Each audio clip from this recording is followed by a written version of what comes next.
The year is 1935, and the country is in the depths of the Great Depression. Bill Wilson is on his way from New York City to Akron, Ohio. Bill is an unemployed stockbroker. Bill hasn't had a drink in 6 months, ever since his friend Ebby came to see him that fateful day and got him involved in an Oxford Group program.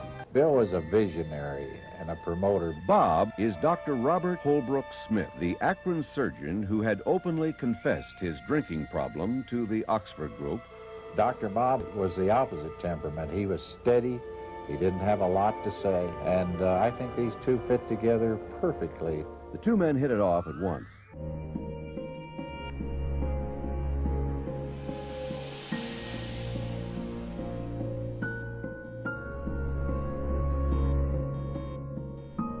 AA started as an outgrowth of the Oxford Group, which was a fundamentalist religious organization. It started in the 19th century. The belief system of the Oxford Group was the sins and the problems of man are due to not being close enough to God. The group met regularly with a number of people addicted to alcohol in an effort to help achieve their recovery through the power of a spiritual experience. An idea first suggested to an alcoholic member of this congregation by psychoanalyst Carl Jung.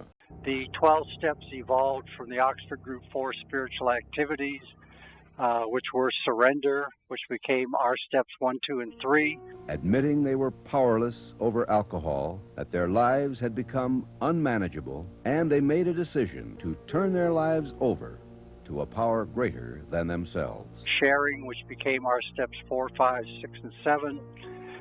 Amends, which became our steps 8 and 9. And guidance, which became our steps 10, 11, and 12. Bill Wilson, who founded AA, was a member of the Oxford Group, and he was very smart about media. And so he knew that he had to modify the words in the group to appeal to a wider audience. So God became a higher power, even though the word God is in 5 different steps. And he went out of his way to say the higher power can be anything you want it to be. At Akron City Hospital, they confronted their first man on the bed, Akron lawyer Bill Dotson. You think you're sunk. You think you're through. Well, you're not. You may not be able to help yourself. There are plenty of us to help you, if you really want us to. Members of the Akron Oxford Group began inviting Dr. Bob's growing group of recovering alcoholics to their Akron homes for spiritual support and what they called guidance.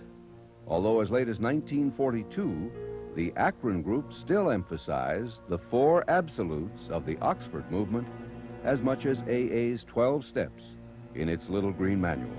At the end of summer in 1935, Bill Wilson returned to New York and his wife Lois, a successful interior decorator.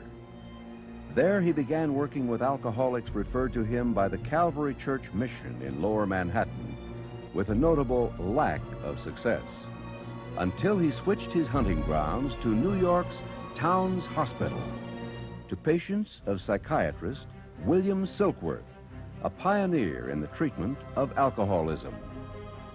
Dr. Silkworth had, in fact, been an important factor in Bill's original sobriety, and Silkworth continued for many years as a staunch supporter and benefactor for what came to be known as AA. We doctors have realized for some time that some form of moral psychology was of urgent importance to alcoholics, but its application presented difficulties beyond our conception. What with our ultra-modern standards, our scientific approach to everything, we are perhaps not well equipped to apply the powers of good that lie outside our synthetic knowledge.